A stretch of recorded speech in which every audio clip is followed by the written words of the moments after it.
Thank you for coming. Better today than a couple of days ago with the snow, but I think it's awful pretty and awful nice. Just a thing about SpedNet, Eve, and this organization is one of my favorite organizations to participate in anything that they have with. They have phenomenal speakers and are a great resource for parents. When we decided to start the group, what was it? Is it 2 years ago? Maybe even at this? It's 3 years ago.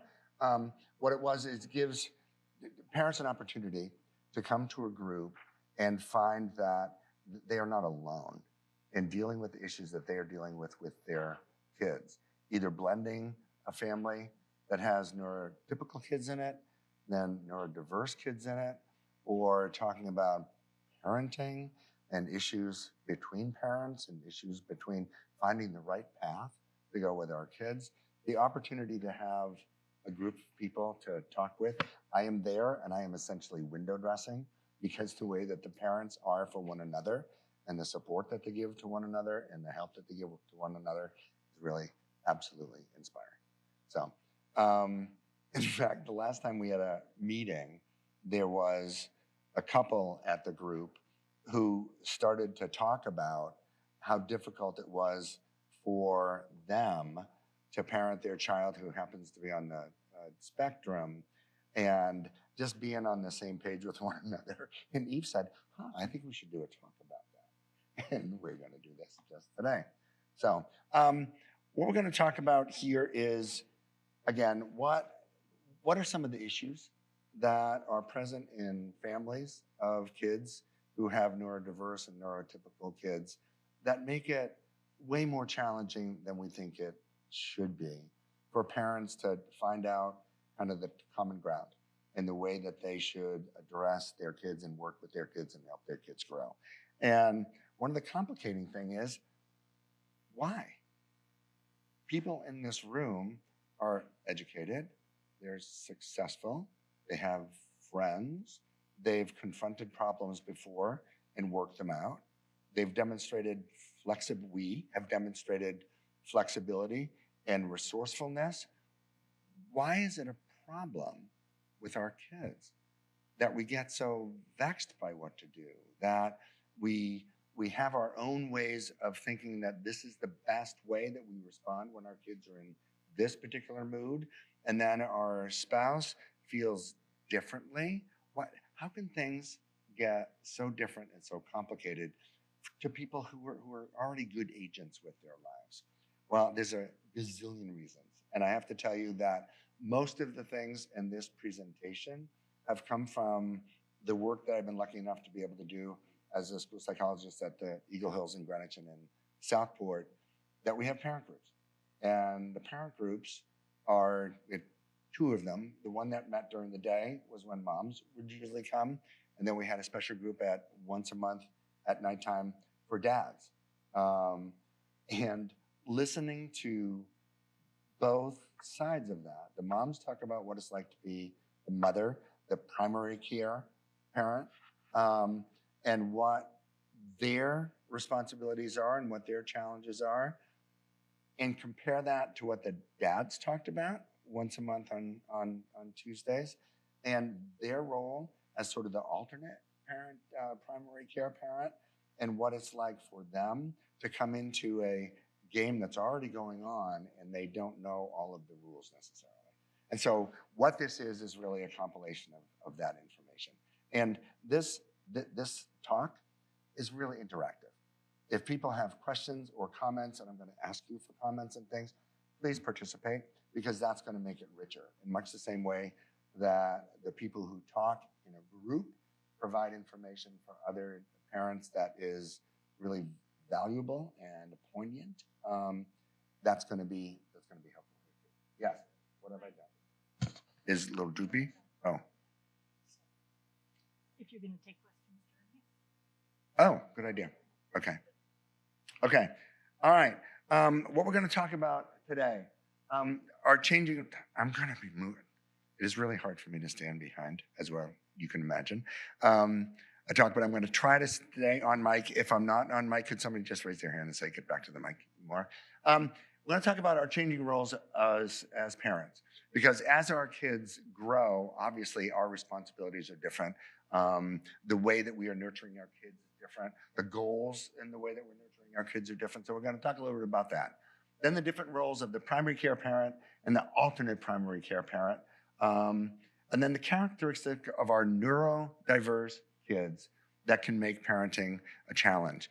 If I open that up right now, we would be able to talk about that for 45 minutes. We're going to sort of do a little summation of that, and you guys add to the things that I'm going to say, but just to do that. And that hopefully will give us a little bit of a reassurance that would say, oh, that's why this is so hard. That's why this is more of a challenge than it is for other kids. That when we're in a grocery line, for example, and there's a kid in the cart in front of us, and the kid asks his mother, oh, can I have some gum? And the mom says no, and it ends like that, as opposed to with our kids. And if that happens, we have to plan. Do I say no right away? Do I say, well, in a minute, we'll see how things go now, or do we do other things like that? It's just more complicated. And then we're talking about reconciling the primary care parent and the alternate primary care parent's perceptions and perspectives and the language of conflict resolution. What do we do when we are coming to loggerheads with our other parent as to what path we take with our kids, either long-term in terms of do we change schools? Do we engage in therapy? Do we do other things? Or short-term, what do we do about bedtime? This is not going so easily, and it's not going so smoothly. What do we do? How do we do that? And then charting the course, different things that we can do, and then question and discussions afterwards. But again, there's the last one is sort of, you don't need that because questions can happen at any time. Are we ready to go? Okay, for the first one. Okay, early jobs. When we are parenting our neurotypical and our neurodiverse kids when they're infants, for both parents have the responsibility and the contact to be able to learn about being a parent via books, friends. If you have you watch other families with their little kids, and we can learn from that. We happen to be in our group at school. There were 3 parents who had kids within 4 months. And so it was really it was like going to grad school for parenting, because we'd sort of because we were the first ones.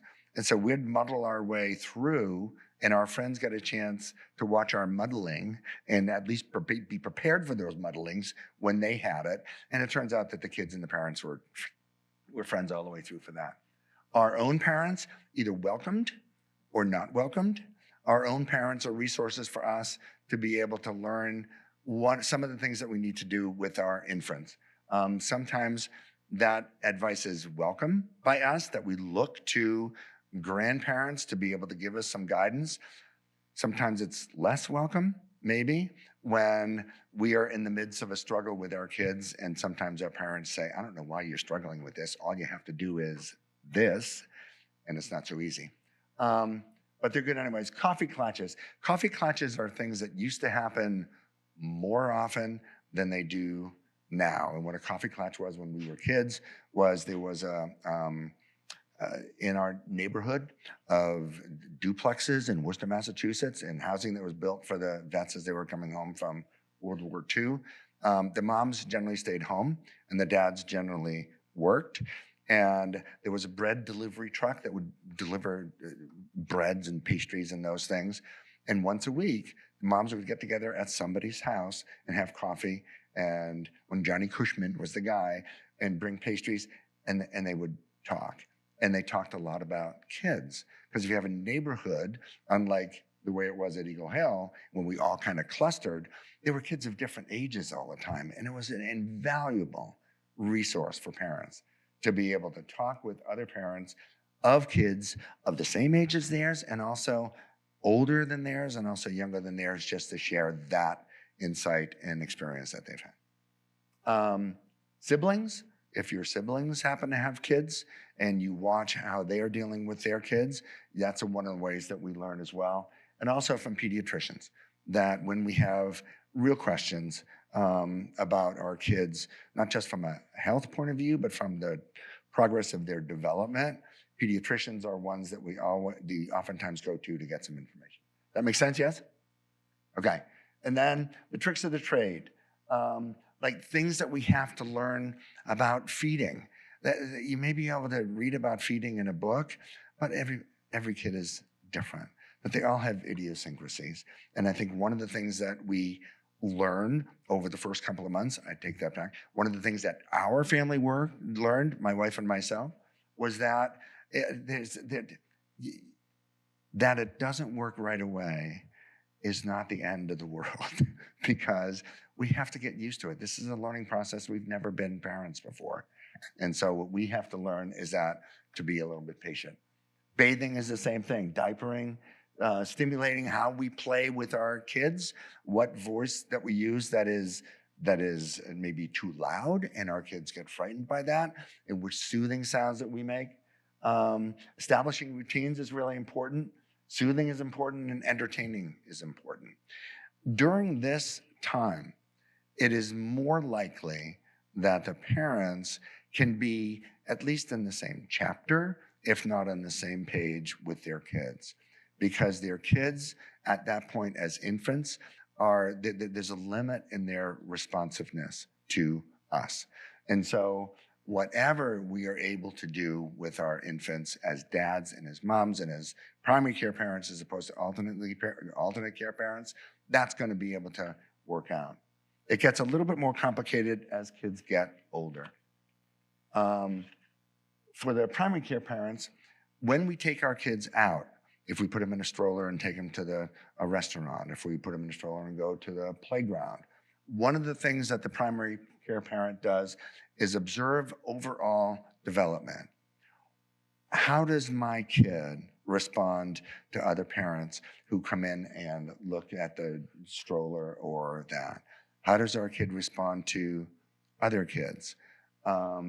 What is my kid's ability to smile, to be able to focus, to sustain eye contact? And then you compare development. When you go to a playground, you're seeing kids who are about the same age and maybe a little bit older, and say, okay, how's that person responding to waiting in line to go up the slide? How is that kid responding to other kids who may be a little bit more pushy? How's that kid responding, who's about the same age as mine, to leaving his mom and going and playing on the playground by himself as opposed to being clingy? So we get to, when we're the primary care parent, we get to observe a lot of these things and then get a sense as to where our kids are compared to other kids, and also be able to plot kind of mentally, plot the growth of our kids developmentally, whether it's socially, whether it's emotionally, or whether it's physically. We have a lot of things to compare to. We also get the foster development. We watch as other parents play with their kids, have the kids reach for something, encourage their kids to walk, encourage their kids to do things different and to try new things. And we get to do things that are going to give our kids opportunities to develop and practice.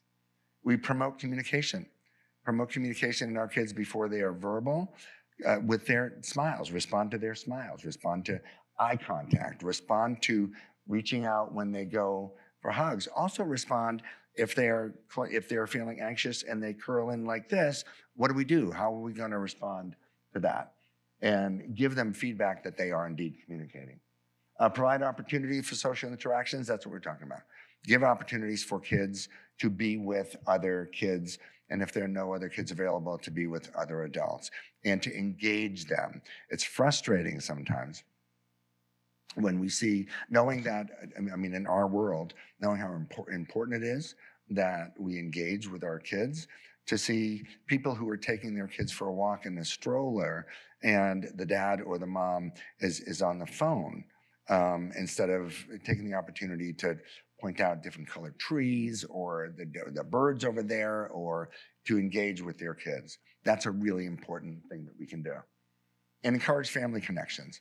That when we go and visit, if we can, visit cousins and being uncles and aunts and grandparents, give them the opportunity that there is a unit around them, that there is a support system around us in the form of family, and get them used to that family, because that's going to be important for them. So primary care parent, the parent who is with the kids most of the time, gets to do this a lot. This is the beginning of some of the differences between the primary and the alternate care parent. Certainly the alternate care parent is usually a part of the family connections. When we go to grandma's house, when we go to auntie's house or those things, we're usually a part of that as well. Also promoting communications. When we are with the kids, or when the alternate care parent comes home from work, there's great opportunities for the person, alternate care parent, to be able to come and engage with the kids and talk and ask them what they've done today, or play with them, or roughhouse with them if that's what it's going to be, to encourage that sort of communication. These next ones are a little bit different. Whereas the moms had opportunity to observe development, for the alternate care parent, it's not just to the same degree. So we don't see our kids, if we are the alternate care parent, we do not see our kids in the same context that the primary care parent does. We don't spend as much time with them on a regular basis at a playground. We don't spend as much time with them, with the kids in the neighborhood. We don't spend as much time with them as they're engaging with other adults. We do, but it's not the same. For the same thing, we have fewer chances, therefore, to compare development, to see how our son or daughter compares in terms of physical development, social development, communication, compares with other kids. We have some opportunities to do that, but less. To be able to foster development, of course we do, when we play blocks or we play different games with our kids. We have an opportunity to do that, but less so than the primary care parent. And opportunities for social interactions, we just don't have as much. So from here, could there be issues that may arise given the different contexts that the primary care parent and the alternate care parent experiences their kids? Could there be problems that could arise with them? What might they be? What might they be? Anybody? Yeah?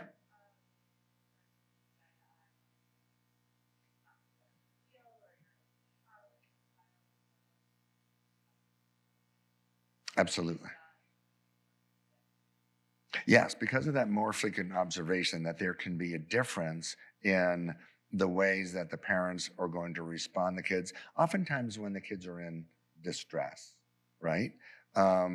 If the primary care parent sees that the kid gets really stressed when there's a lot of language around or a lot of busyness around, and that primary care parent is the one who knows how to buffer that with the kid, knows the distance, that's the right distance to stay away from the other kids at the playground right away, knows how to temper her voice and to lower it like that. Whereas the alternate care parent may see this time with the kid as being, this is when we're going to have fun. And so may ramp it up a little bit and rile the kids up a little bit.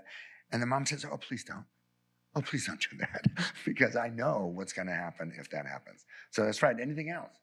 Any other potential issues that could come from the different exposure, the different contexts that we have? Yeah. Right. So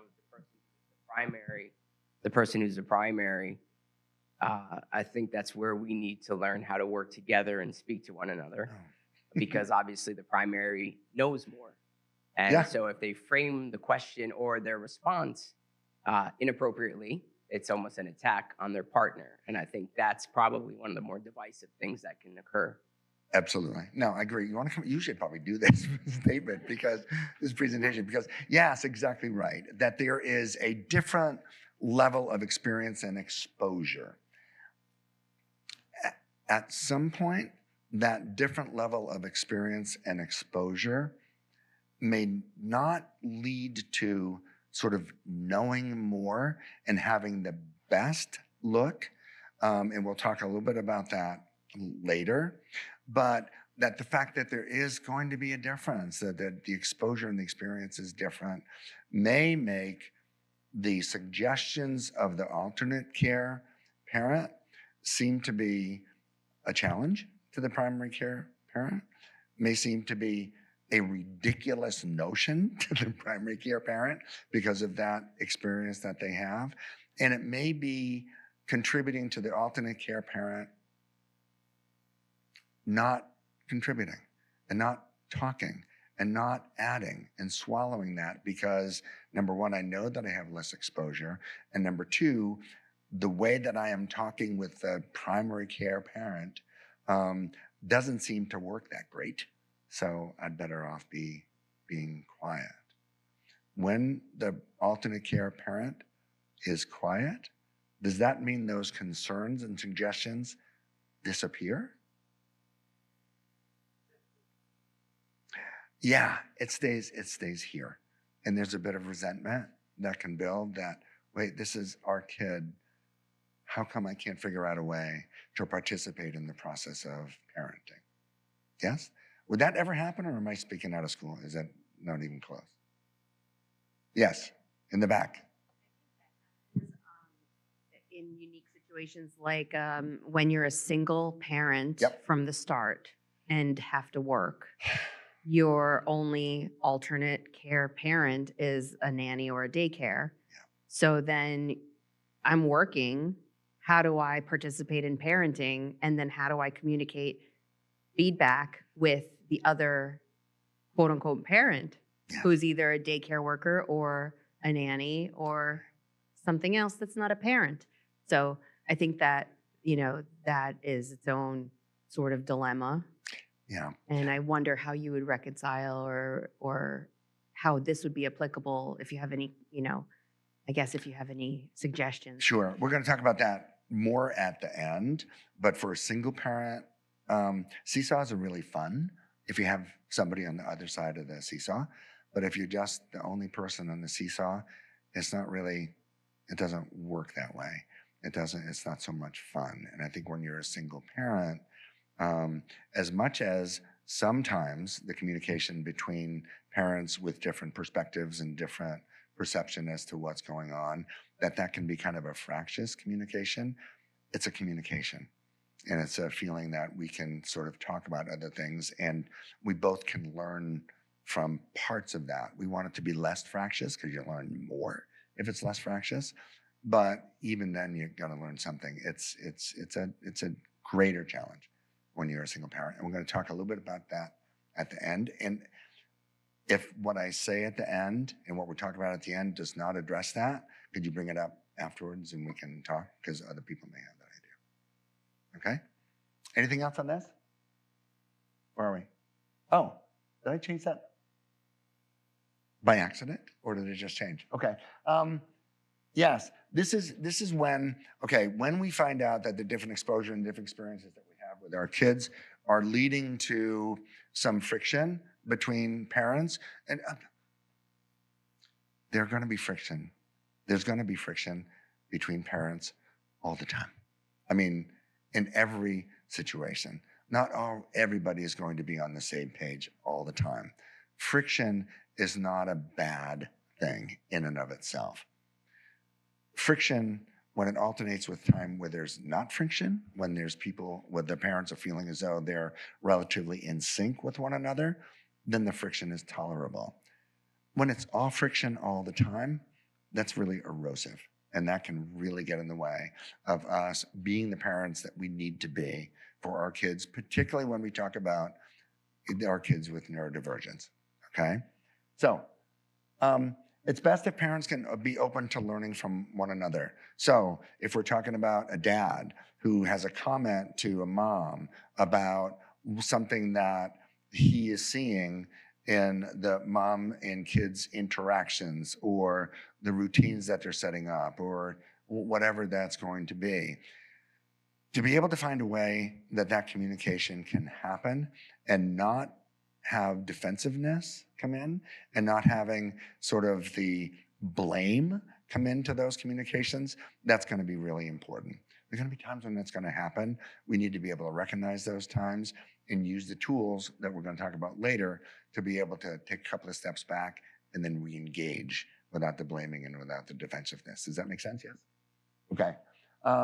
Adjust for differences in parenting style and temperament. You know, we may be married or partners, or when it comes to nannies, we may have similar goals, but we're not the same people. We're different. We have different senses of humor. We have different energy levels. We have different ways of communicating. We have different tolerance for differences in the things that we see, different levels of flexibility. There are always going to be those differences. What we have to do, particularly when there's friction going on, is to be able to acknowledge that those differences exist and be able to sort of accept that those differences are there, and to be able to encourage each other to not, because it's different, identify it as bad or lesser than, okay? Acknowledge that differing perspectives yield different perceptions. Yes, that's some of the stuff that we were talking about, particularly on the playground. When parents know that kids are going to be more reluctant to go to groups if it's going to be noisy. And then when the kids come home, we don't see that if you're not their primary care parent. We need to understand that that is why mom has developed a way, or the primary care parent has developed a way to be able to help kids through those sorts of difficult, loud times.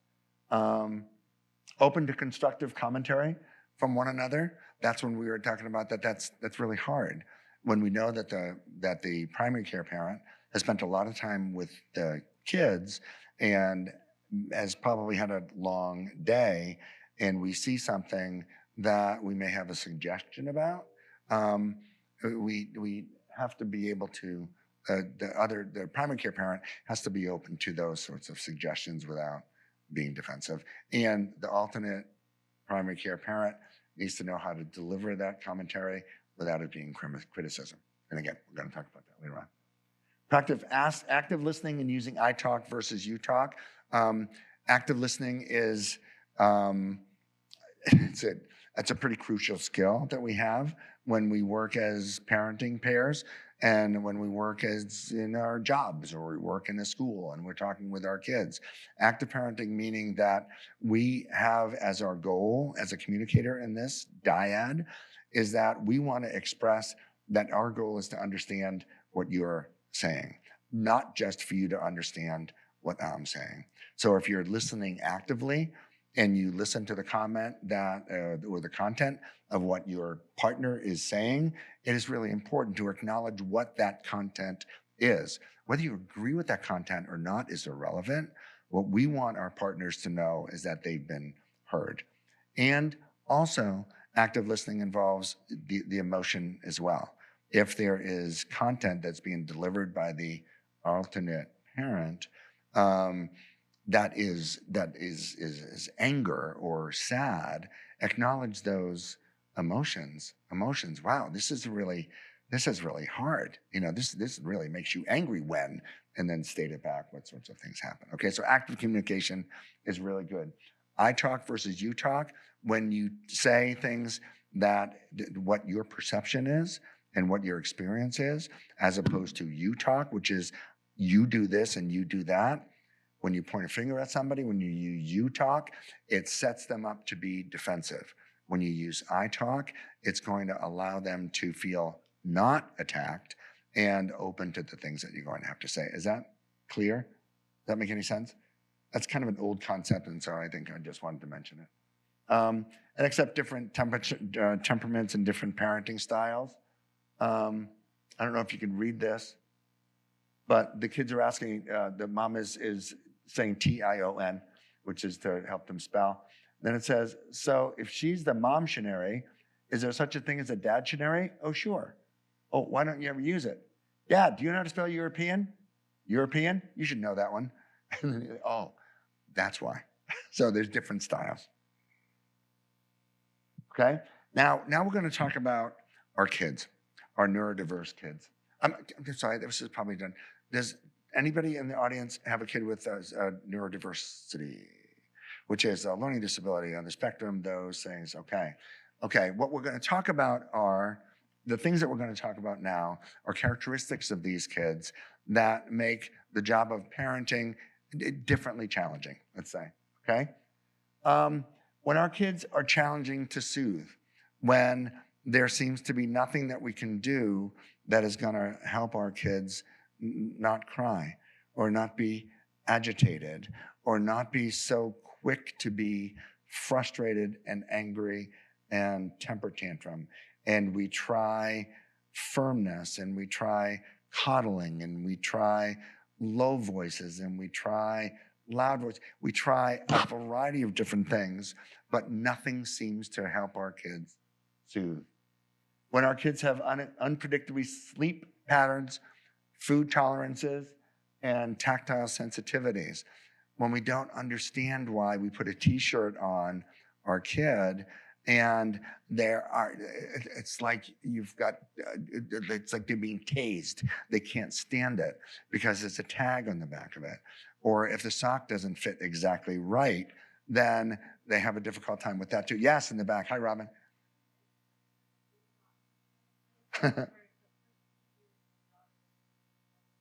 Yeah. Yeah, absolutely. Yeah, there's a guy, Dr. Larry Silver, who is a psychiatrist in Washington, and when he did a talk at our school once, and he said something that I thought was brilliant. He said that the brain develops over time, and there are sometimes when the kids are at a certain level, like when they're infant to 3, that part of the brain doesn't happen to have any neurological anomalies in it because that's what they're doing. But then as brains mature, other parts of the brain come online. And if that part of the brain that is newly maturing and newly coming online has sort of a neurological anomaly, that's when kids may be able to have different sensitivities or different habits. That's the way that he described it. Or is there a doctor in the house that can confirm that? I would love that. But no, I mean, it seems to make so much sense because when we talk with parents of our kids at school, so frequently they said, this kid was social and on target until he was 4 years old. And then the wheels fell off. I mean, we don't know why that happened. And when different parts of the brain come online, that seems to make more sense. Does that? Okay. Have lagging communication skill development. Okay, one of the things that is was very frustrating for us, that as our kids were approaching the becoming verbal stage, and it was different for each of our kids, it was really hard for them to transfer from sort of the pointing part and expecting that we would respond to that and going into give us some words to talk about either what they're feeling or what their needs are and those things. For a lot of our kids with neurodiversity, the trajectory of learning how to communicate is sometimes at a lower pitch for our kids. They develop language slower, that their receptive language is okay, but their expressive language lags significantly behind. And as they get older, they have stronger senses of what their needs are and what their desires are. And when they can't make those clear with words, then for them to be able to control that frustration is a challenging thing. And so for us, we want to know what the kids are telling us, and they can't do that. And we see them getting more and more frustrated with that. And what happens to our frustration level? Like big time. And when we are frustrated, are we the parents that we want to be? Are we the communicators that we want to be? Are we the sort of universal soothers and acceptors from what our kids' emotions are? No.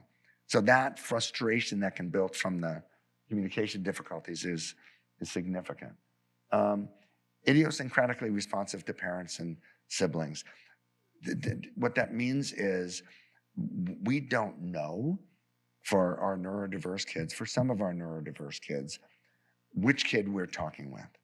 Are we talking with the kid who has the capacity to be able to manage some degree of frustration, that can be demonstrating some degree of patience, can actually hear the word no and not decompensate for that?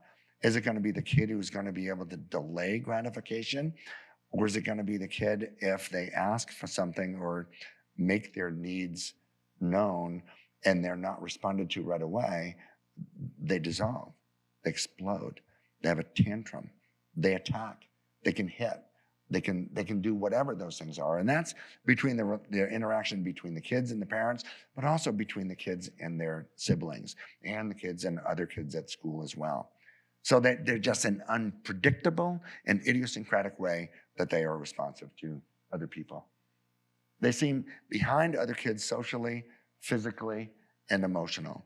And emotionally, that their ability to be able to mitigate emotions, to be able to quell frustration, quell the responses to frustration, to be able to communicate, to be able to do things independently. Go up the ladder to the slide and go down the slide by themselves. Be able to be on a swing and learn how to do the feet thing, whatever it is, out when you're going this way. That you see other kids doing that, and I see other kids younger than your kids doing that, and you say, okay, that there's something amiss here, okay? So that makes it tough for us too. And then when tried and true parenting strategies, all the things that people have told us to do from the time that they are infants. You need to be able to have a routine. You need to be able to talk in a particular way, be able to calm them down before they go to bed. You need to be able to give them choices at meals. All of the great ideas that people give us, they don't work consistently for our kids. For whatever reason, they don't work. It's just that they don't work. After this, if we are trying all the things that we know and all the things that we have learned about parenting, and they don't work, how are we feeling as parents? What? Yeah, that we're failing. And every time we go to the playground and we see other kids doing it the right way, saying, oh my God, what's wrong with me? Everybody else seems to have an easier time with this. Again, not creating in us a good emotional state where we are sort of fortified to deal with kids who are going to need us to be kind of super moms and super dads. Yes, yes? Okay. When we talked about tried and true parenting strategies, these are all good things to keep in mind. None of these things is going to work all the time if you've got a neurodiverse kid. And I think what we have to do is to sort of change our focus when we can, where if some of these things work some of the time, then we have to say, okay, good. If I could reach back and pat myself in the back, good for us. We are able to provide some sort of comfort, some sort of soothing, some sort of patience that we're engendering in our kids some of the time, okay? And that's a good thing. What's really hard is that we get a lot of information that said, when your kid does this, do this, and it's going to be better. And that just doesn't, it doesn't work with our kids. It doesn't work with our kids. There is no such thing as a magic bullet. Although sometimes we get some treatments that really work well for our kids, there's nothing that's going to work perfectly all the time, okay? So some of those things are establish firm but not rigid routines. Our kids are comforted by predictable, that they are comforted by knowing what's coming next. And routines help that. Sometimes we can help that by just saying, okay, we've got another 5 minutes of this TV show, and after that, we got to go wash our hands and have dinner. That we need to be kind of like the preview of coming attractions for our kids to let them know what's going to happen next. Yes, yes? Yeah? Makes sense? Yeah. Yeah. We're Cancer, 17. Would you take the same approach? So we have a neurotypical, quote Yep. unquote, child, neurodivergent child in our family. Would you take the same approach? And sorry to jump the gun on it. No, it's not jumping Would in you at take all. the same approach with your neurotypical child that you're going to speak to about a neurodivergent child as a parent? In terms of routines, in terms of All of these bullets that you're going to speak to, would you parent differently, or would you see a neurotypical child you should lead the way the same way? Because I mean, I think as I look at this that it applies. You don't want to necessarily, separate, divide the room, if you will. Yeah. And so I'm just curious to hear your take on that. Yeah, in my opinion, these are good parenting strategies, whether you've got a neurotypical kid or a neurodiverse kid. I think if we have a neurotypical kid who's going to learn and adapt, perhaps at a different rate and a different trajectory as our neurodiverse kids, sometimes we can do this for them and then they sort of get that that's the routine and we don't have to announce it and we don't have to reinforce it so consistently.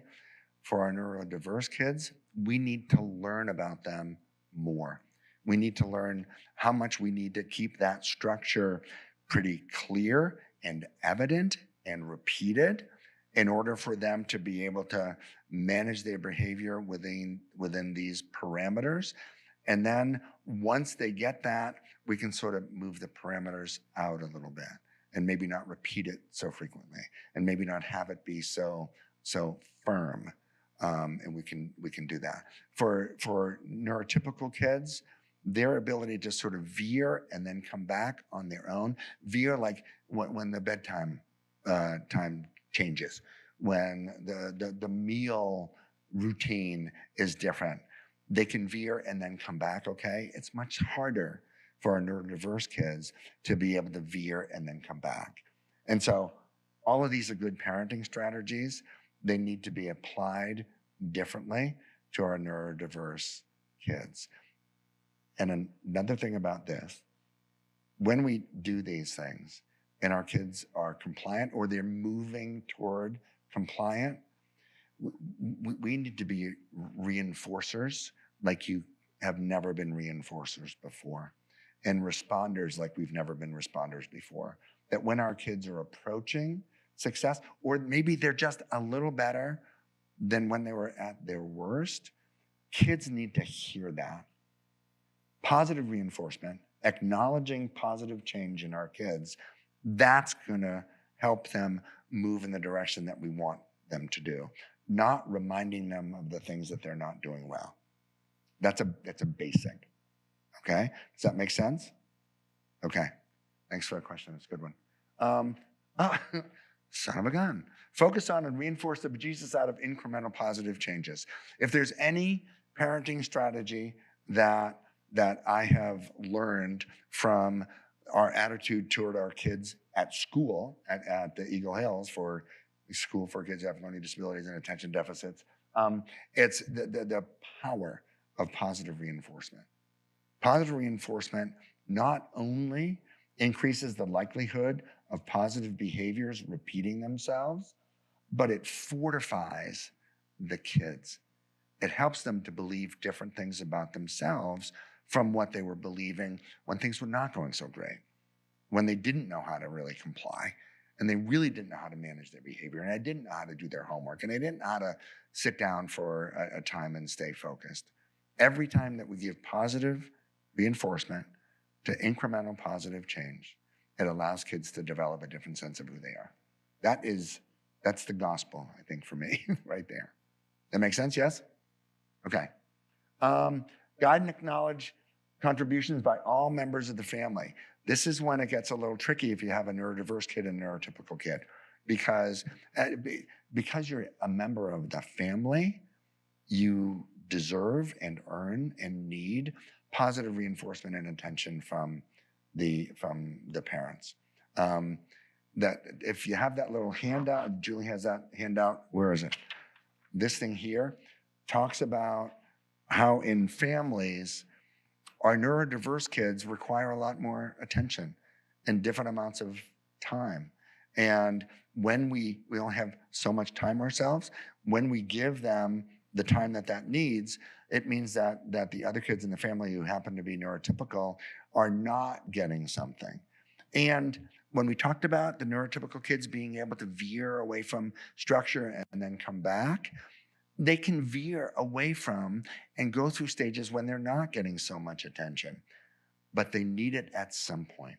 And so one of the things, and it's like adding one more thing to the pile of things that parents of neurodiverse kids have on their plate, is to also tune into the neurotypical kids and know what they need as well. And that they need special time. They may not need the same amount of time, They don't need the same amount of time, but that doesn't mean they don't need time. And it doesn't mean they don't need attention and reinforcement and acknowledgement and celebration. Yeah, makes sense, yes?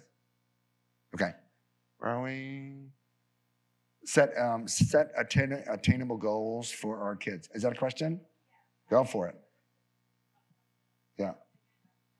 When you have more than one neurodiverse child, how does that dynamic shift? It helps to be Sybil. Have multiple personalities. Just have one. I would love to say that a neurodiverse kid is a neurodiverse kid is a neurodiverse kid, and that's not even close to being in the same universe as truth.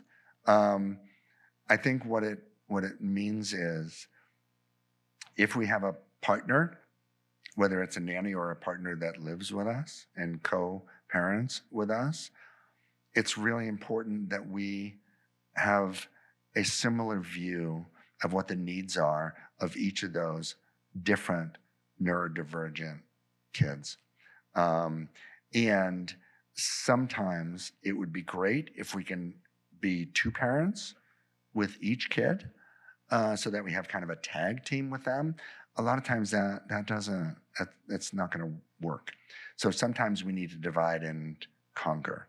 And we need to know what are some of the routines for neurodivergent kid 1, and what are the needs and habits and routines for neurodivergent kid 2, and to be able to feel comfortable that those needs and those idiosyncratic needs are being met by each of the tag team. And that's hard for reasons that we're going to talk about a little bit later. We are used to a feedback loop as an adult, as a successful adult, that when we come up with a problem, we will put our brain together or talk with other people on our team and come up with a solution and address that problem that way. And that's either successful, or it gives us an idea as to where we have to tweak our solution to have it successful. Yeah, that's not the way our kids work. It's a different feedback loop. We may have done all the right thinking and planning and learning and reading and all those sorts of things, and do those things with our kid, and that may not work right away. And we say, what else can I do? That's when I think we have to, in this communication, help each other be patient and say, we're going to try this, and we know our kids, and new things are more often failures than successes, because our kids they don't like novelty. They don't like surprises. They don't like things that are going to be different. And so we have to know that response from them is something that we have to leapfrog over. That response is not going to guide us to tweak right away. It's going to guide us to be patient and do it again and do it again, and then observe, and then talk with each other to see whether or not are we seeing any movement in the right direction. And then you'll know when the time is that, okay, this made sense when we learned it, and it made sense to try it the way that we did, but I don't think it's going the right direction. So we have to take 2 steps back, roll up our sleeves, and try to find something else. Does that make any sense? Okay, all right. We can talk more about that afterwards. Yes?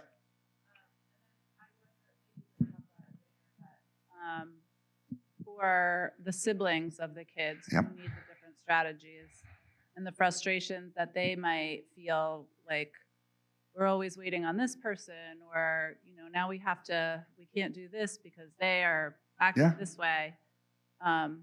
I don't know, I know obviously it's important to be having conversations with all of the kids and people's different needs, but they're still kids, and they're still kids. that can be hard. Yeah.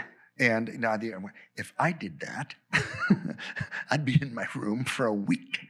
And why does he get away with just no, Billy, we have to do something. Yes. I keep doing that, sorry. In a nutshell, education is really, really important. The more that we can learn about our neurodiverse kid, and the more that we can have everybody in the family they're not going to have the equal education about it. They're not going to have an equal understanding about it. But to have an understanding that things are different because of there's a difference in the way that your sister or your brother learns, and the way that he is going to be able to develop some of the things that you develop like this. It's going to take more time and more energy and a different response from mom and dad in order to help her along in that direction. And you're going to be frustrated. And when you're frustrated, when you see things moving more slowly than you want, that's the thing that we can talk about that. We can talk about that.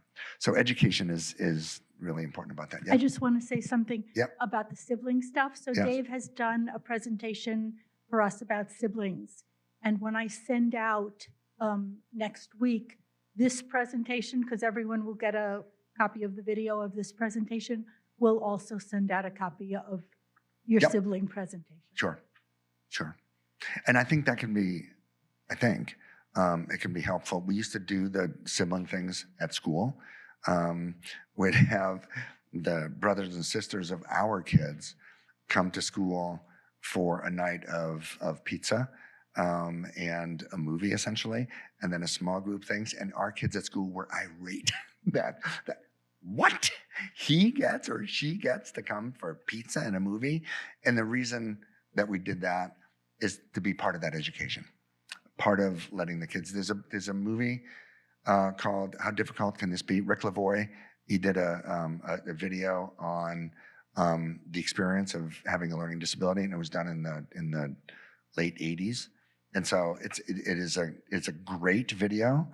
There's a lot of shoulder pads and curly hair in that video, but that doesn't diminish the value of it. And so we had our neurotypical siblings watch parts of that movie and then talk about it.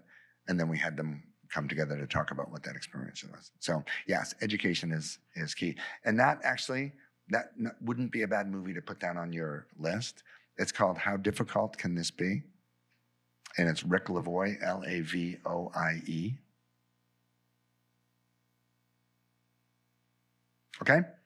We move, Yeah, this is sort of self-explanatory on this. The bottom one is really important. Make the time to nourish your own relationship. If you're lucky enough to have a co-parent in this process, understand that parenting neurodiverse kids has so many opportunities for joy. I think as a parent, we tune into more of those incremental changes. And once we do, we can celebrate those. Whereas other people can take it for granted that, of course, my kid's going to develop the ability to have friends, or of course, he's going to develop the ability to know how to be on a team or know these sorts of things. For our kids, it's different. Lots of opportunities for that joy. There are lots of opportunities for frustration and impatience and friction between partners. Figure out together some of the things that you can do that are going to make you feel as though you're on the same team with your spouse. It could be as simple as deciding on a movie to watch once the kids go to bed, getting a babysitter and going out to eat. Something where you just have the opportunity to say, oh, that's why we get married. I remember that now.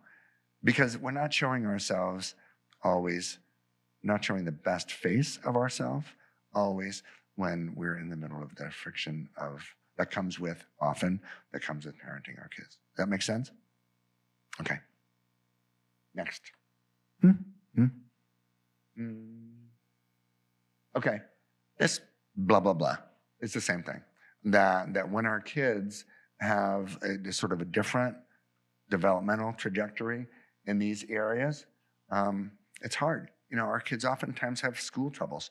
And so not only is it difficult for our kids at home sometimes, particularly when we're balancing neurotypical kids with kids who have neurodiversities, that we have school issues.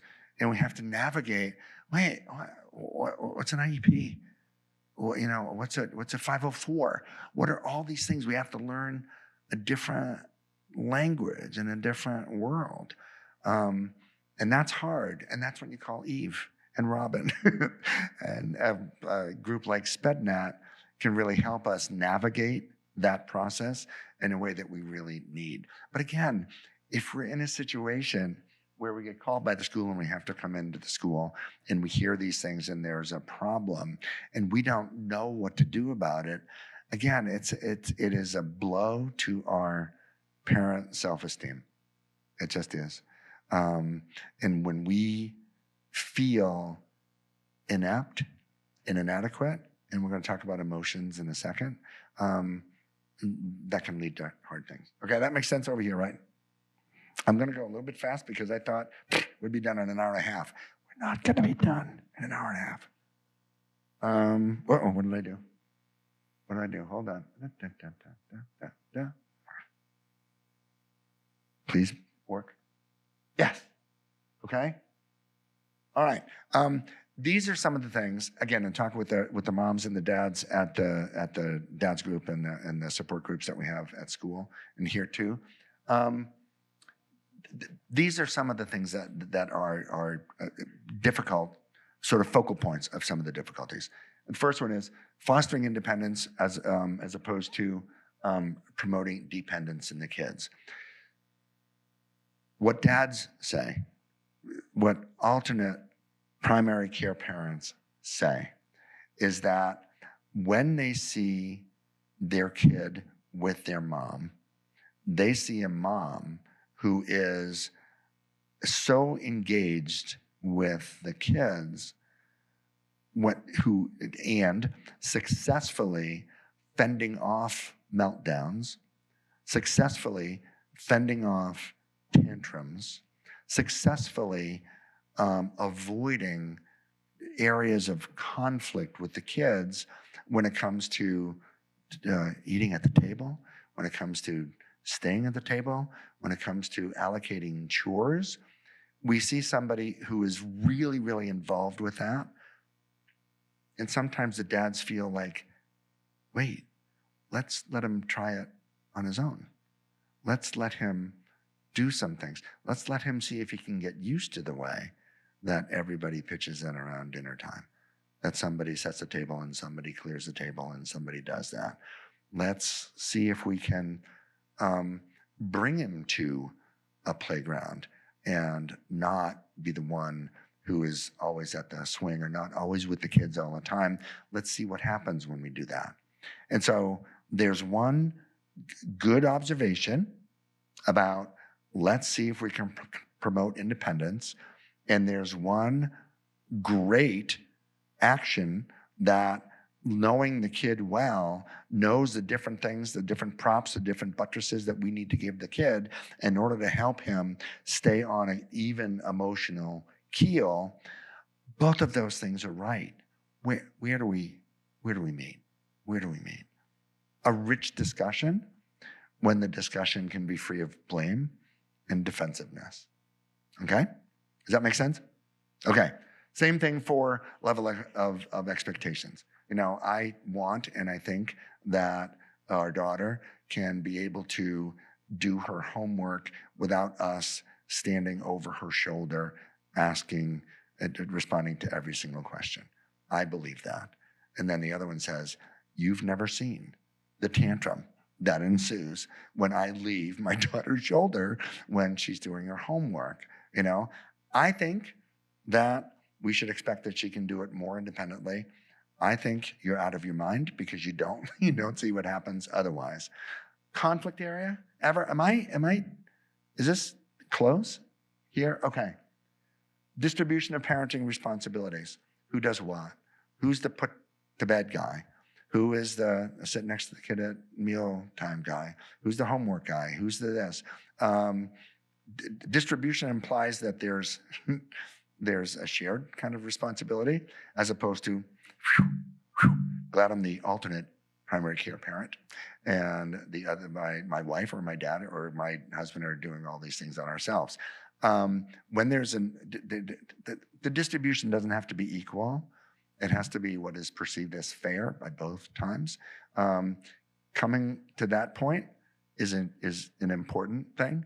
When it doesn't, when we don't talk about it and we don't try to even the distribution, friction point.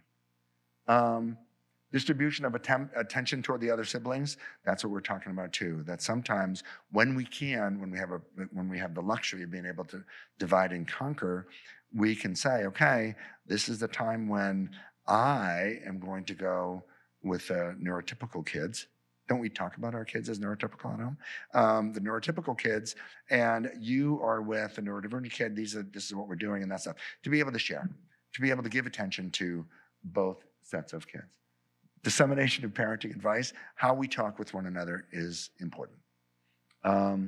Appearance of favoritism, in that little blurby handout, there's a sort of an example of why the favoritism sort of comes to be perceived at home. And it's about going way back, the different exposure that the primary care parent has to the kids and the various levels of development which are happening or not happening.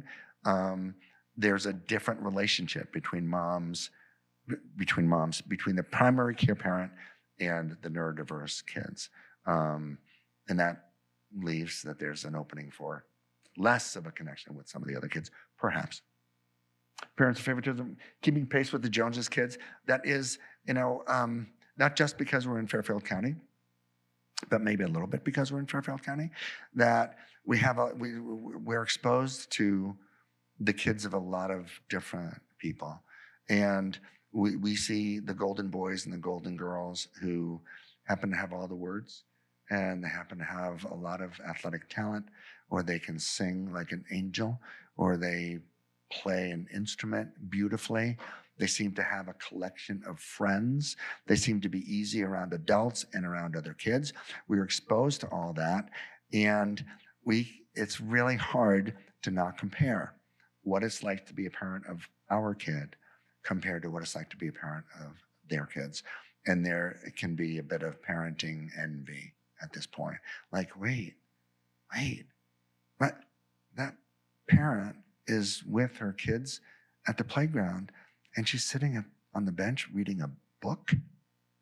What? When is that going to happen for me?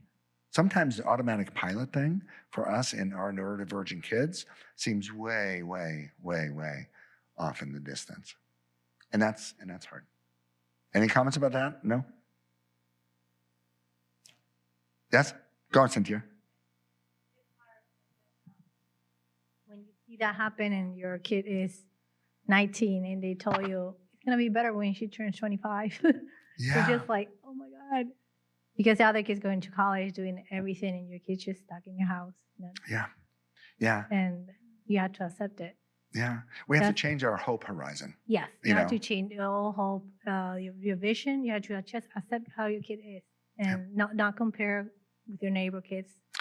Yeah. Wilton, whose kids is all sport and awesome. Right. Yeah. And it's really hard not to. And when we when we do self-talk ourselves and we feel the frustration and we feel that envy, that's real. I mean, that's not, you can't stop feelings from happening. It's like the bumper sticker that says something happens. Feelings happen that way. And you can't deny it, but we can sort of step back and respond to it. We can choose how we respond to it. Yeah. Okay. Yes. Thanks, Cynthia. Maybe not even between keeping up with the Joneses. There's their own siblings. Yeah. And their different abilities. And why were my kids this way? And then I have these two. Well, in my scenario, my sister has 5 kids.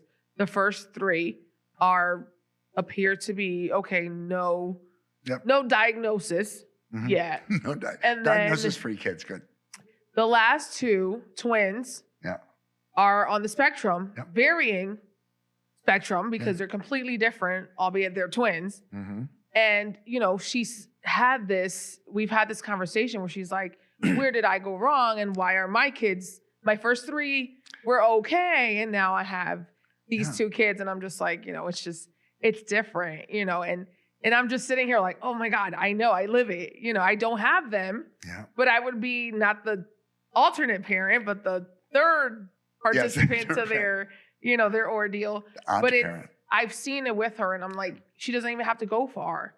She does it with her siblings, and I'm like, you can't do that. Yeah. I'm like, I understand why you would do it, but I'm like, it's not fair to them because they don't have a choice. They can't, they can't help it. Right. So even the older kids are just like, like you can't compare, I mean, so it's not that far out. Maybe parents do it, subconsciously, just you do it and just not want to do it. So you don't have to even go out that far. Right. It faces her every day at home. That difference between, wait a minute, when did I start to stink as a parent? When the first 3 kids, it was work, and then it was less work, and then it was independence. And then I've got 2 more kids, and it's work, and it's more work, and it's more frustration, and it's a little bit of improvement. But then I compare to, what other kids are in the same house, and it's different, right? And it's hard to successfully accommodate those feelings and not react to them with sort of self-blame. And hopefully we can talk about how we can do that. Okay? This just makes me chuckle. You make it very hard for me to be the parent I'd imagine myself to be. Okay, so all this stuff makes sense, right? That we know that the nature of our neurodiverse kids are that it's gonna be different. They're gonna improve differently. They're gonna progress differently. They're gonna develop differently. There's gonna be more fits and starts with them. We know that up here. Why does it make us crazy? Why does it, when we experience the frustration that goes with on so many different areas of raising our kids with neurodiversity, why does it make us crazy sometimes? Well, maybe it's because we're unaccustomed to not succeeding. As capable adults who have gone to school, who have had friends, who have had a partner, and gotten to do that and been a resource for our families and all the rest of these things, that we've done things okay, that we've been able to manage, and we're successful. And then we come to the time where before we have our own kids, we look at other families, and most of the things that jump out at us are the way that things are going smoothly, and oh, isn't that adorable? Look at that kid, everything's so fun. And then we have our own kids, and they're neurodiverse, and they present different challenges. We think, whoa, I'm going to have to roll up my sleeves and just get this going.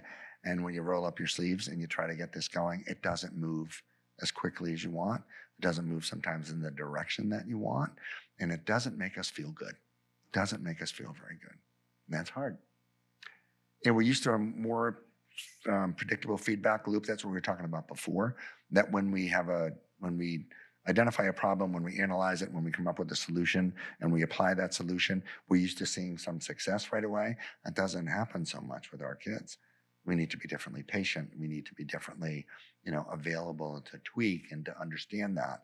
That's different for us. It makes us so impatient when we look at other parents, and they make it look really easy. So exasperating to try to do what the experts tell us to do, and it still doesn't work. That we're bright learners, but it's so hard to figure out our kid. It is so tempting to go online and listen to what people say about kids who are on the spectrum, kids who have learning disability, kids who have attention problems, kids who have a conduct issue, kids are OCD. We can find a lot of accurate information. We can find no information that's specifically geared to our kid. And so we need to understand that when we go through the process of trying to learn, that we are gathering information, and we are responsible for assimilating that information and making that information fit what our experiences are with our kids. Nobody on that internet is going to tell us what to do and it's going to work for our kids.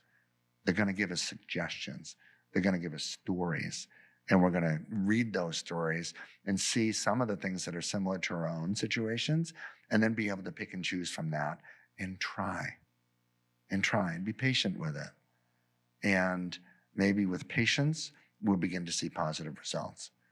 And when we have that patience and we don't see positive results after what we think is a reasonable amount of time, which isn't like 2 days, then we're going to sort of try again.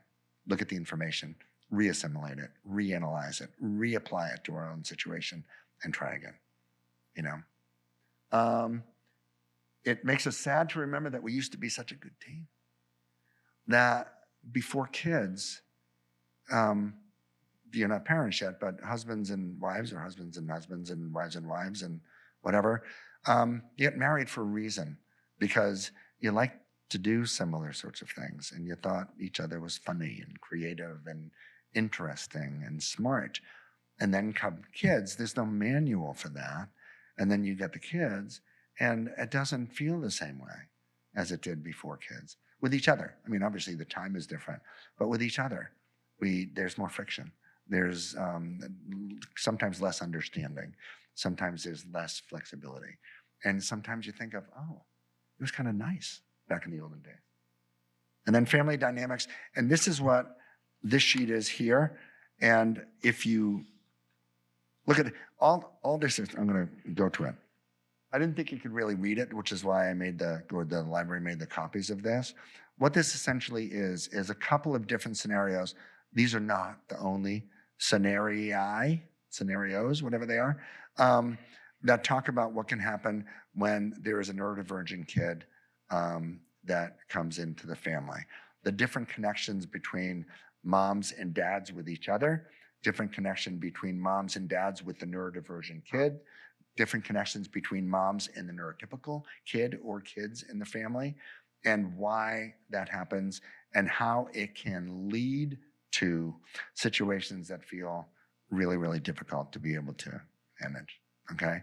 I don't want to, right, Eve? I don't want to go through every one of those. Okay. It's I think everybody has one. yes. Okay. Okay. If you don't have one, there should be some at the back. Okay? Good. Thanks for that. Why am I doing this?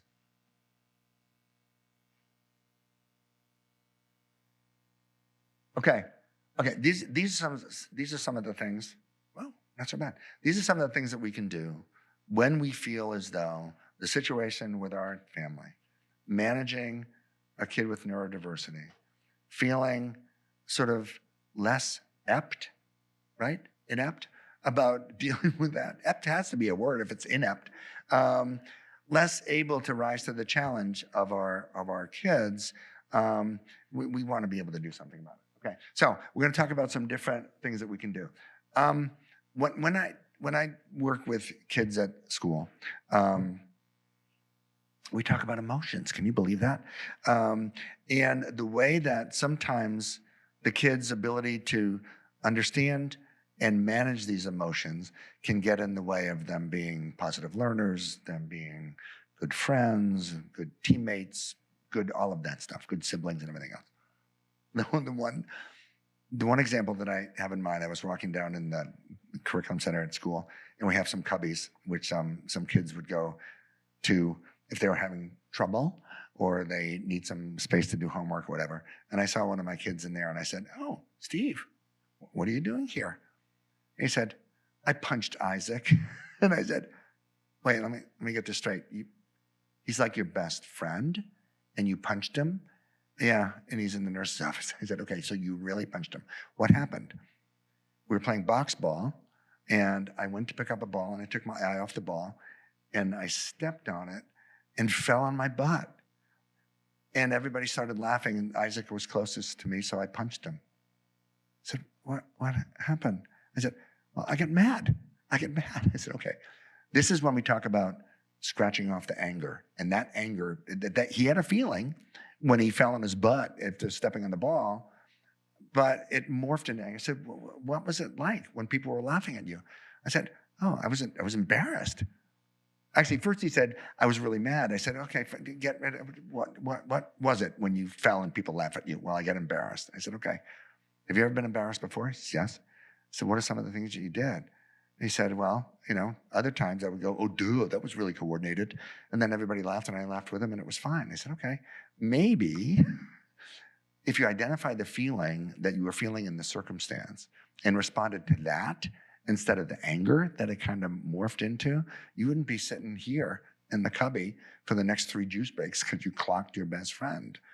And I think so when we talk about scratching through the anger in my mind is a feeling that we use as kind of a blanket feeling to cover other feelings.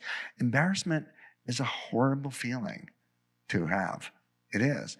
As are, feeling inferior, being impatient, being exasperated or frustrated or jealous or confused or inadequate or futile or worried or anxious. Those are not comfortable feelings for us to have. When we substitute anger for these feelings, for some reason that feels better. I would rather be an angry person than an inadequate person, than a confused person, than a person who is feeling futile, a person who is feeling worried and anxious. My father-in-law, when my poor mother-in-law would be not feeling well, he would be the biggest grump in the world because he was worried and he didn't like feeling worried. And so being grumpy was his MO. And so these are all real feelings. Are any of these feelings that we feel when we're struggling with our kids? Yeah, 1 or 2 or all. And so when we find ourselves being angry with the kids and feeling angry with our partners, it's a really good thing to be able to understand maybe what are the feelings that are underlying that. Am I feeling particularly impatient right now? Am I feeling particularly futile or embarrassed if I'm going on the playground and my kid's the one who can't play in a reasonable way with the other kids? Yeah. Does that make any sense? Because I think this is really kind of important.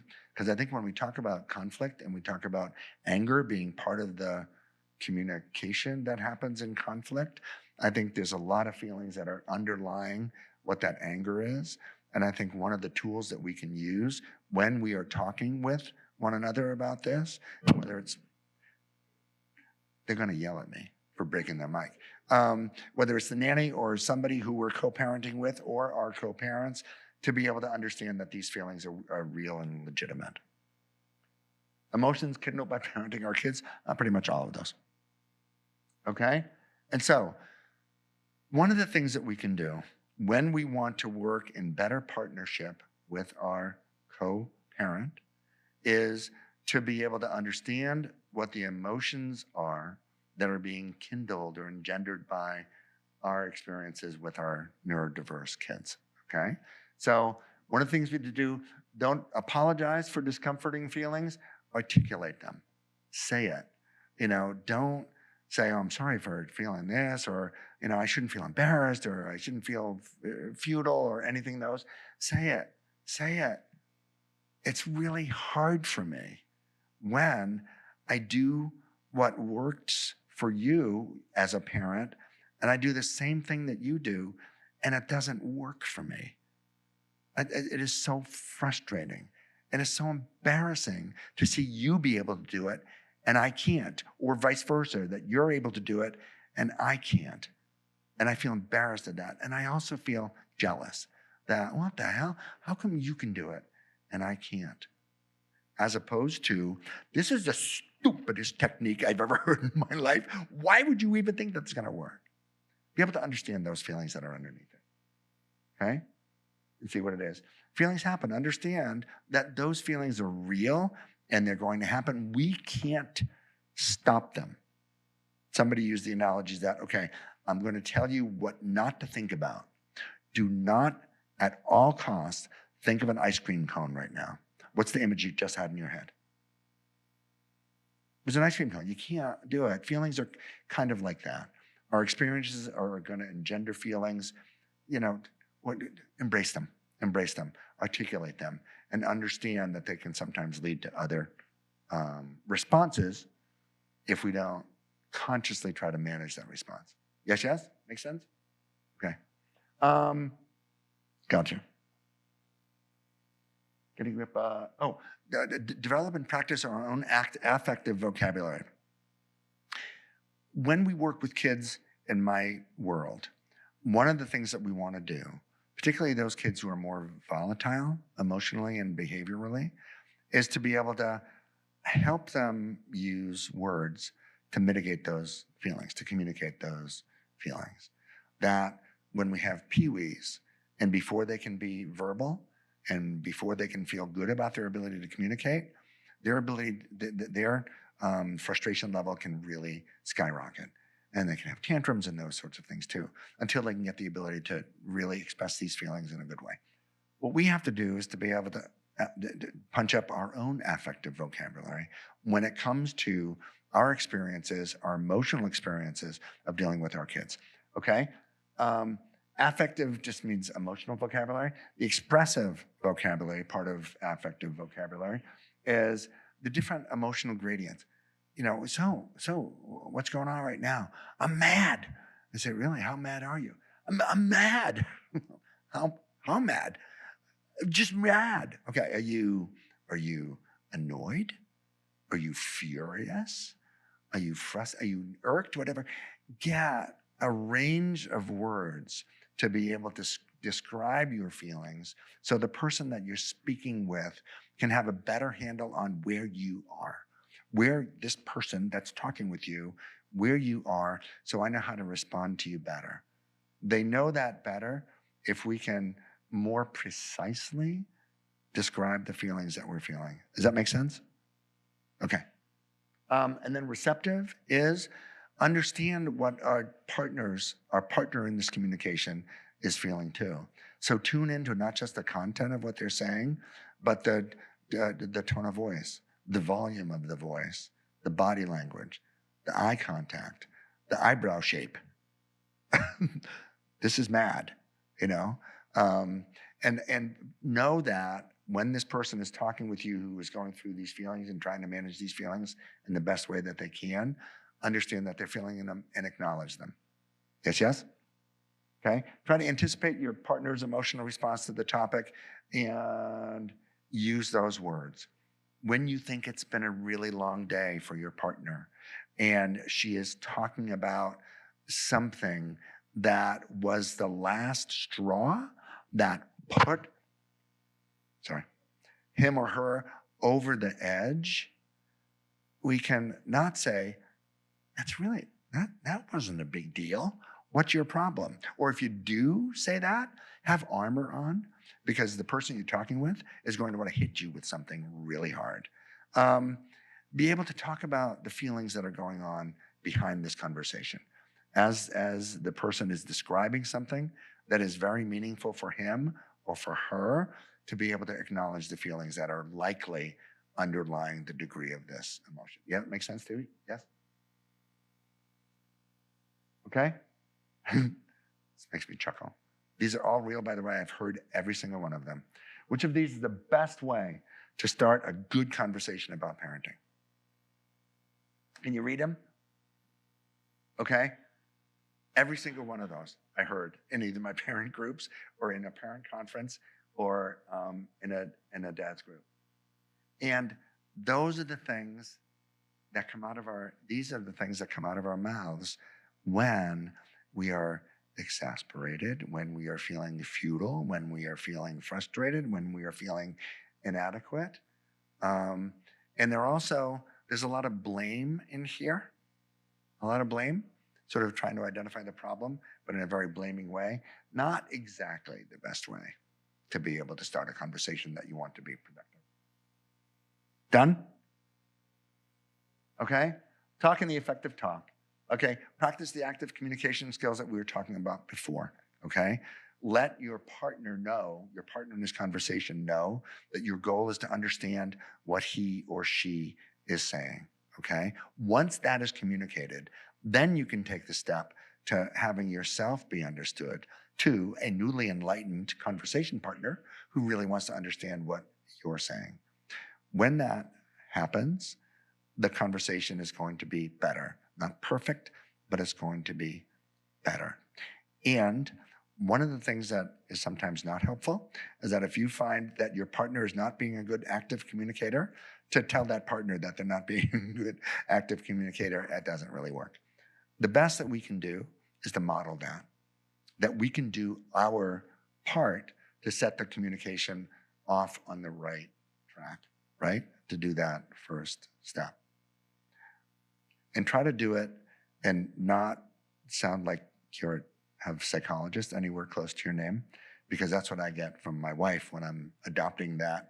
You know, you really have to listen better. She said, don't psychologist voice me. I said, okay, my fault. So we picked up, did I switch that? How? I'm not even touching. Okay. Respond to the feeling behind what's being said. I mean, all the stuff is that we've talked about this stuff before.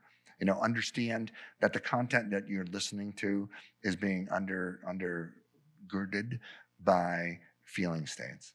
Okay, and understand.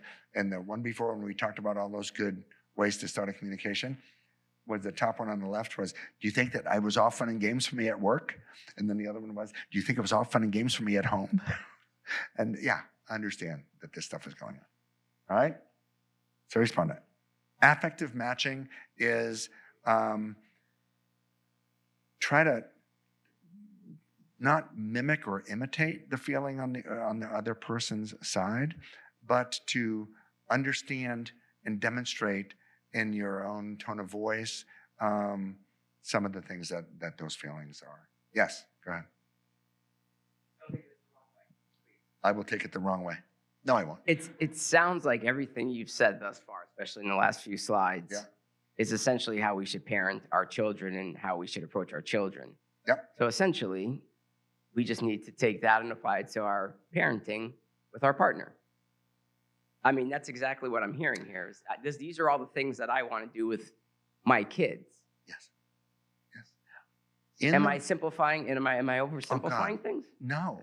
I think what we're talking about in pretty much every presentation that I do is that we're talking about how best we can deal as humans with other humans. I don't talk about pets. So when we talk about dealing with other humans, what we want to do is to be as good as we can be at communicating, at understanding, at being able to be a help and a support for each other.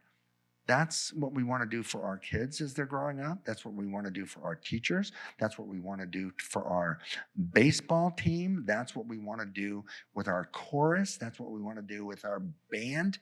We all want to be able to communicate effectively, support when needed, promote the development and independence of these people. That's what we want to do.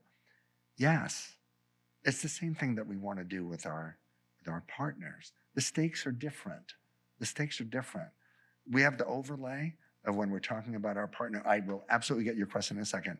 The overlay is different. We have the expectation sometimes that this is going to be easier than it is. And so we get dragged through a lot of different emotions from the emotions of other people, and we have to deal with them differently. We have to understand them differently, and we have to be able to communicate them to ourselves, articulate them differently, and then be able to understand and communicate them with our partner differently. Does that make sense? So yeah, no, it's a really, really, really good point. Okay, yes? I took that to mean that we should talk to our partners the way we talk to our kids.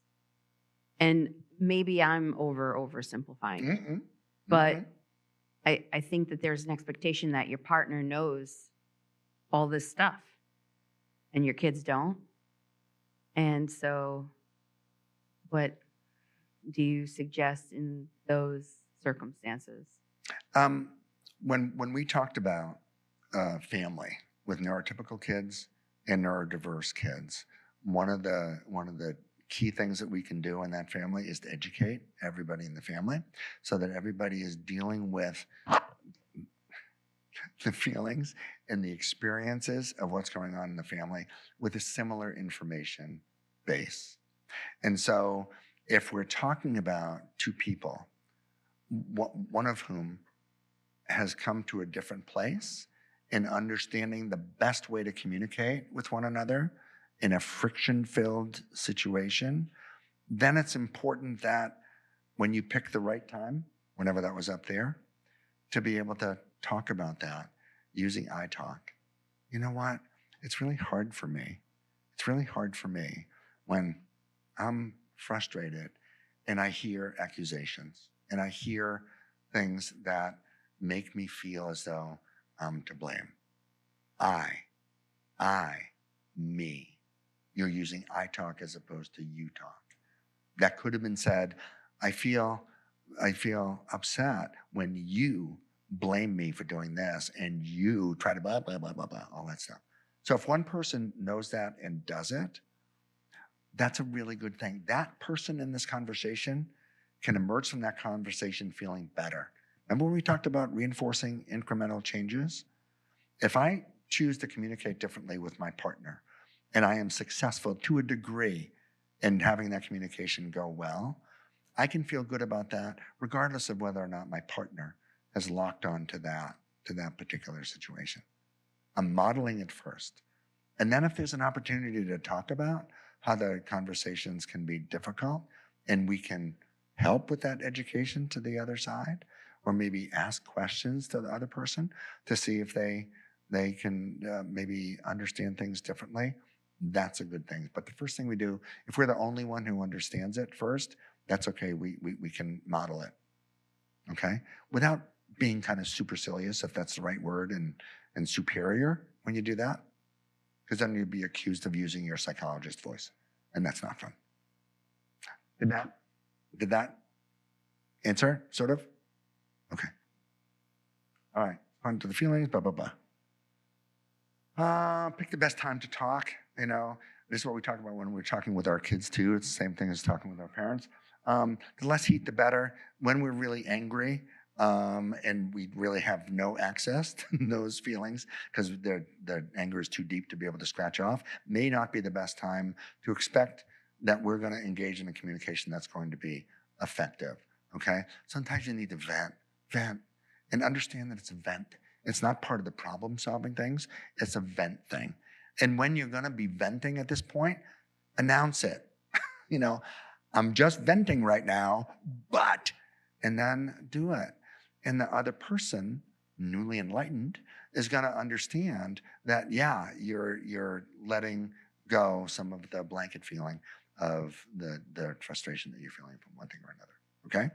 So the less heat, the better. The fewer words, the better. I have a lot of words, and sometimes I have too many words. And one of the examples of that I had is that I was talking with a kid once, and I had the words.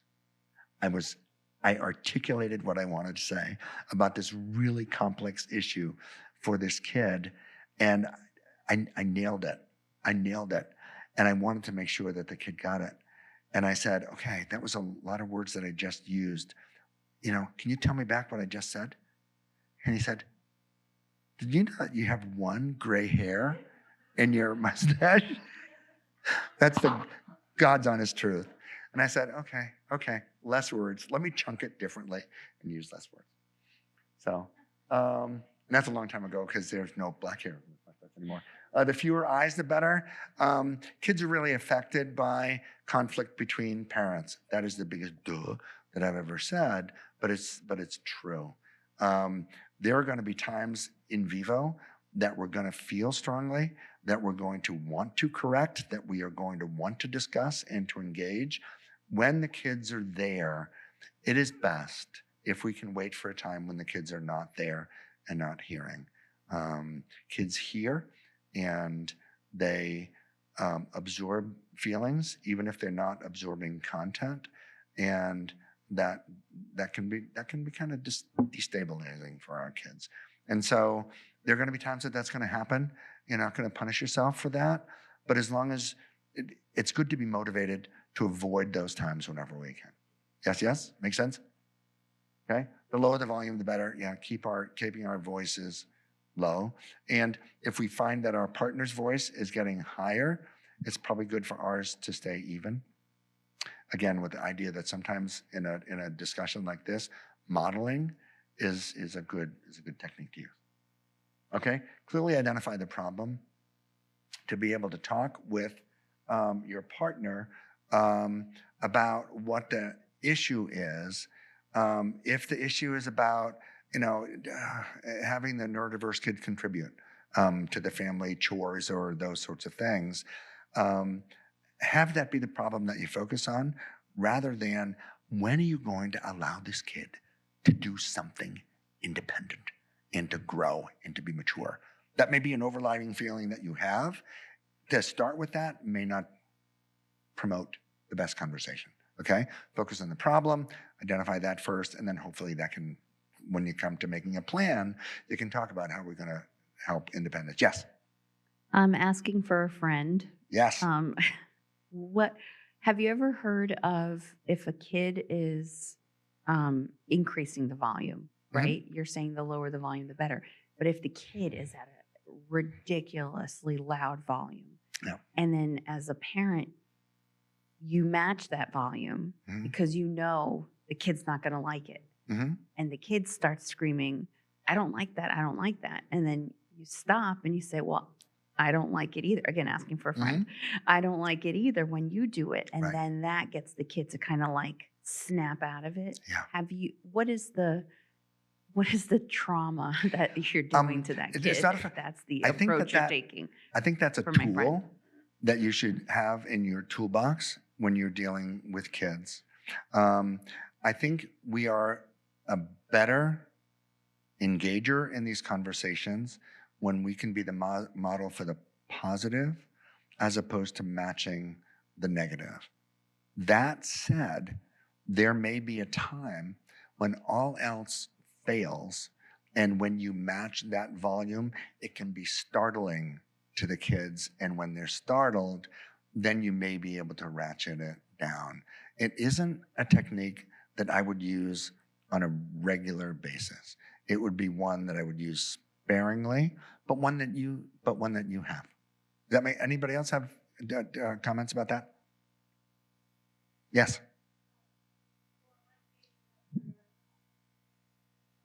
Behavior therapy. So we learn how to not to raise the voice or well, the kid have to calm down. Take 30 minutes and come back and we talk. So that's actually lower their anxiety level and not cause that friction and triggering to the whole family. Right. And I think that that's a really good plan. I think what we were talking about as something where if the kid is not lowering the volume, no matter what a good model you are, or however you can talk about what the feeling explosion is, that the engine is already lit and this is going up really, really fast, can you sometimes use a startle thing with just your word, with the volume of your words to get things? Sometimes that could work. Not a steady diet of it, not something that you're going to want to use all the time. Right. Yes. Yeah. Can I just wait 1 second? The microphone's right behind you and then it's going to come your way. Yes. I think it's really tricky because I have an older son whose response to like the lower voice would be extreme irritation. He's up here, he's all frustrated, and then you're trying to meet with like such a calm that is almost intolerable because he wants to get the rise. So I think it is important to like model the regulation, and also sometimes it just irritates the kid. Yeah, right. It can irritate him too. And I think we could also, if we want to, as we were talking about, if we're encouraging this way for parents to talk with one another, to be able to talk with the kids about one another, it says, you know what? I'm hearing more angry and frustration right now than I'm hearing what you're saying. It's easier for me to understand what the problem is if the volume is not 12. 6 works for me. But, at this point, I'm just hearing frustration and anger. And if the kid wants to really communicate, maybe the kid, fingers crossed, like for everything, maybe that's going to be one of the things that we can try. Is that okay for that? Okay. Yes.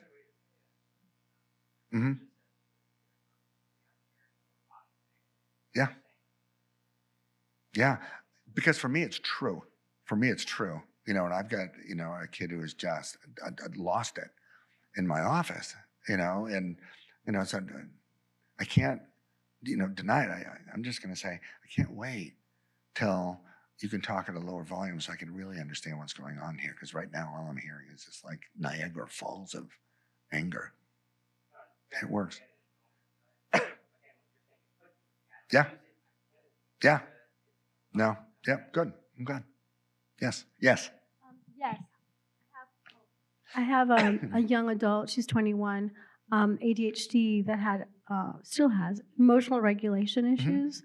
During middle school and high school, I guess between the hormones and those issues, she was really out of control, like angry, like just so easily. And it was all directed mostly to me because I was the main person dealing with that. And for the most part, I tried to just not escalate and just not respond to the anger and to the blame and to the really horrible, mean things she said. But my biggest regrets were the times where I escalated and I matched her or went close. And when she was calling me a cunt, I called her a bitch. And it's my biggest regrets. I still feel like we have repair to do over all the times that I lost it and matched her and went. And, when she attacked me, I attacked her back. Those were my worst moments. And I really regret them. Like I said, I feel like I still have repair to do on that relationship. I mean, from the years of that. Yeah. So if I could do it over again, I would do more therapy, more support outside, and figure out ways to deal with that anger without responding and without matching her. And walking away and de-escalating. Trying to do more of that because I regret it. Sure. Yeah. Does anybody have anything to say about that before I do? Last time I checked, you're a human being. Is that correct? Human beings are not perfect. When we're under stress and when we are feeling all of those red words that we had a couple of slides ago, inadequate, exasperated, all of those things, sometimes it's hard to take that anger thing off. And we express it and it's anger. And we lose it. And we match the fury that is coming at us. The fact that you now regret those things tells me that were a lot of times when you didn't do that you were more even in your response and were able to manage the expression of the feeling. I'm sure you were getting really angry when she was saying all these things and you were managing that well. That you didn't do it perfectly. Yeah. And that you're even thinking back on that. That's, good for you. Good for you. You can't erase those times, but what you can do is what you're doing is learning from that and say that, okay, I have a tendency to do this sometimes. I don't like looking back on that. I'm going to really try to, whenever I can, manage these feelings better. That make sense? Okay. That's what I think. Yes? Anything else?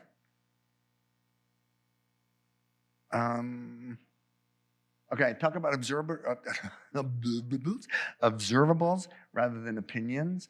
Talk about the things that you are seeing and that you're witnessing, particularly when you're talking about interactions that you've seen, that you're curious about why the particular response was that way, or are there other different ways? Talk about the things that you see as opposed to your feelings about whether or not you think that was the right thing to do or the wrong thing to do.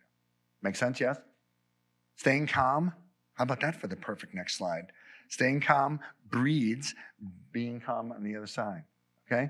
Create a solution-oriented plan. Articulate the parent-team goal. What do we want for this kid at this stage? And you want to make these, we did another whole thing of, you Italians. We talked about sort of responding to incremental changes. So make your goals. And make your goals not that they're, what you're going to be is a perfect kid. No, that's not going to happen. What I want you to be able to do is to be able to accept when I tell you that it's time to go to bed. I want you to be able to, accept that without a blow up. Okay, congratulations, that's great. And then we'll talk about you actually doing it at the right time. But first thing is that. So parent-team goal, we want to help our kid be more independent. We want to help our kid be a better contributor. We want to help our kid be able to interact with his siblings and have it be conflict-free for 15 seconds, and then maybe go up to a minute, and then maybe go up to 5 minutes, and those things, okay? Brainstorm possible solution, anticipate possible snags. Understand that the solutions that we come up with are not going to be perfect out of the gate, that there are going to be times that they're going to work, there are going to be times that they're not going to work. We have to be the parenting scientists to be able to say, you know what, it's working more than it's not working. So I think we continue with it. I think we continue with it. Or do you want to tweak it? Or those conversations are valuable to have. Agree on a time for a progress check. You know, maybe we'll do this for a week and then we'll see. And engage the kids whenever we can. Engage the kids with that. How do you think it's been going? How do you think it's been going? Oh, I think it's a stupid idea. Well, you may think it's a stupid idea. Here's what I've noticed. This is what I've observed. I've observed that my blood isn't boiling after you go to bed, which tells me that it's been better. Bedtimes have been better for whatever reason, because you're responding differently, that you're complying with time expectations, all of them. Okay? Assess the process and adjust as needed. That's the sort of thing that we do. Let it go for a bit and then do it. And frustration does not equal failure. Remember, we're successful people. We are not used to not experiencing success. And so when we get frustrated, when things aren't moving as quickly as we want, that's going to feel frustrating, but it doesn't mean that we failed, okay? I believe that this is the last slide. And if the talk doesn't go as planned, okay, really important to avoid the blame game. Eddie Moore at school, whenever kids were getting into conflict and blaming one another, he said, whenever you point your finger this way, you've got 3 pointing back at you. So understand that there is stuff that we are both contributing to this issue. Identify the sticking points and where this conversation isn't going well, and let's think about that while we're taking a break from this conversation that's not going well and just got derailed, and we are opting out of it. We're taking a time out and let that go that way, and then we're going to think about it and maybe do something better about that. And you know what, to be honest with you, we may think about things to make this chat better, and by thinking about it, it sort of deflates it a little bit, and it's not so much an issue once we think about it and we put our mind to it when we're not in the middle of a fractious conversation. Make plans for the next talk. And this is like, yeah, okay, let's talk on Thursday night. That's not going to happen. When there is a time and you say, should we talk about that thing now? And the answer may be no, and that's okay. That's okay. Just have the goal of finding a time to let this go. And congratulate yourself for yeoman effort to work things out. This is not easy. That's why we're talking about this, because parenting is a challenge. Parenting kids with neurodiversity is a challenge. Parenting kids with a neurodiverse kid and a kid who's neurotypical is a challenge. Being able to learn a different way to communicate with our parenting partner is different, because it's a different language. There are some themes that are similar, but it's a different language that we need to learn. And it's a process that can be frustrating. And I think that means we're done. Thank you. You guys are great to come. Appreciate it. Any questions? I wanted to say something before Yeah. questions. So what I didn't say before, for those of you who are new here, is that as a matter of course, we send a copy of the video out to everybody, and then all of our videos are posted on our website. So all of the videos that Dave has done before and that everybody else has done before are available for you guys to see. There's a ton of stuff on ADD and for older kids as well as for little kids. Also, the presentation itself is on the website under materials. So I saw, a lot of people were taking photos of the slides and stuff. But if you want to, share the presentation or the video with your spouse or whomever, it's all there for you. Okay. Any questions? Okay. Thanks again. Yes. Not necessarily about the partnership, but parenting a child who, I have a child who's at the Southport School, and he's on his 3rd year there. Yep. And it's been incredible and amazing. And so that additional support, we've seen so many great improvements in all areas of his confidence. And ability to tackle things. But one thing that sticks is like, just when you can't find a solution to a reoccurring thing, like homework, Mhm. whether it's like, okay, we'll have the snack before screens, we'll do the homework, or we'll take the break, or you feel like you've tried all the things. It's like, what is behind that when a child is having trouble initiating a difficult or boring task? Like, what is it that, I think it's what, like you said, when you can educate yourself, it helps open the doors to like different strategies. But I think that's really hard to understand, like what, and my son is really good at verbalizing and like saying, so he'll even say, you know, I was going to do it, but then when you told me to do it, now I'm not going to. I'm not going to do it for you. Yeah. I wanna And do yet, it like, for if me. you don't tell him to do it, he's also not going to do it. And what do you think are some of the things that underlie his avoiding to do the homework?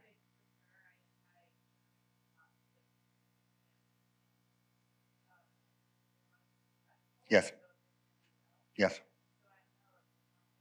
Yep. Yep. Mm-hmm. Yeah. Yeah.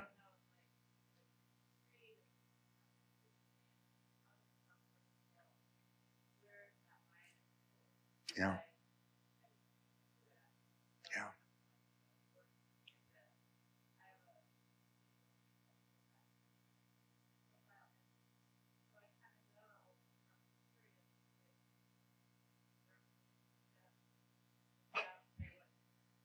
All the questions that, of course, you're going to have. There could be a variety of different things. The first thing, talk to the advisor. Who's the advisor? Julie Powell. Okay, Julie will know whether or not the work that he's getting is challenging, the level of the work. If the level of the work is really challenging, and you're talking about a kid who's coming home and he's tired, then you might want to say, you know, I don't know what else it is, but he's really resisting doing this work. Can we look at the level of skill that we're looking at? And also look at time. If he's really, really tired, maybe he's one of those kids that needs to do his work right when he comes home from school. When, you know, as much as he might find that distasteful, you can talk about what you've observed, and that when we wait till after dinner, we have boxing gloves on because we're just fighting each other about the homework all the time. And it's not so much fun for me. What are some possible solutions we can do for this? And he might come up with, I'm not going to do my homework. Yeah, that's not one of these solutions. But talk about, you know, is timing right? Do you want to do it in 2 different parts? You want to do 15 minutes now and then 15 minutes before dinner, 15 minutes after dinner? You know, have him be engaged in the process of finding the solution is going to be good for that. And if he said, well, I was going to do my work until you told me to, and then, you know, screw you, I'm not going to do my work now. I said, okay, what I've observed is that when I don't remind you, the work doesn't get done. And when I do remind you, the work doesn't get done. So where do we go from here? Where do we go from here? And so just sort of, it is not really unusual. One of the things that we do say to parents, though, that for a time is we from the school perspective, don't want homework to get in the way of the relationship that you have with your kid. So if you're girding yourself from 3:30 until 7, you know, knowing that this is going to be a Donnybrook every time it comes to doing homework, that's just not good. You know, Julie will talk with him and say, you know what your responsibility is? To come to school with your work done. You know, if you don't, these are the times that we're going to have you get this work done, because it's really important for your teachers to see that you can do things independently. So it'll be during juice break and during after lunch recess and those sorts of things. Those are the times. But then take it off of your shoulders. No, it's not worth it. It's not worth battling with your kid about that. That's my philosophy. In an independent school for kids who have learning disabilities for other people, no, it may not be the philosophy of schools outside of that. But